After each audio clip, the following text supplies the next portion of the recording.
पहली नजर में तुमने उसे पसंद कर लिया और उसने तुम्हें, और इस लव एट फर्स्ट साइट को तुम मोहब्बत कह रहे हो, तो हो सकता है तुम गलत हो। क्योंकि यार पहली नजर में तो हमें एंटीक चीजें भी पसंद आ जाती है, पर हम उसे घर में रखते हैं दिखावे के लिए।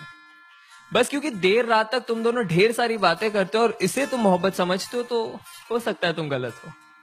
क्योंकि यार अकेलेपन के मारे तो दो अनजान मुसाफिर भी एक दूसरे से बात कर ही लेते हैं। अरे अगर किसी लड़की को देख के वो तुम्हारा हाथ पकड़ लेती है और किसी लड़के को देख के तुम उसका, और इस क्यूट जेलेसी को तुम मोहब्बत कह रहे हो, तो हो सकता है तुम गलत हो। क्योंकि यार परिंदों को पकड़ा जाता है पिंजरों में कैद करने के लिए, उन्हें आजाद करने के लिए नहीं। बस क्योंकि अब तुम दोनों एक दूसरे की बातों को समझ पा रहे हो और इसे तुम मोहब्बत कहते हो, तो हो सकता है तुम गलत हो। क्योंकि याद रखो, दो भूखे भिखारी भी एक दूसरे की भूख समझ सकते हैं पर मिटा नहीं सकते।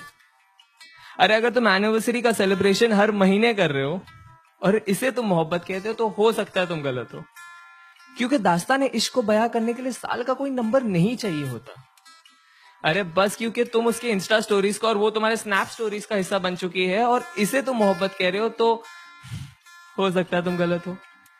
क्योंकि यार मोहब्बत को फिल्टरों के साथ सेव नहीं किया जाता, उसे बस उसी लम्हे में जिया जाता है।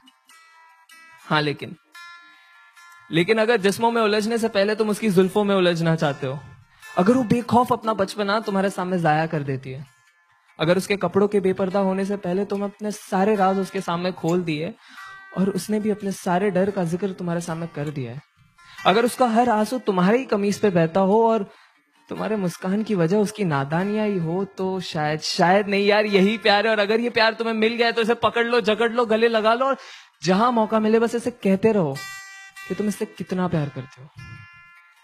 क्योंकि ऐसी मोहब्बत से मुलाकात होने में जिंदगी का एक काफी लंबा अरसा बीत जाता है।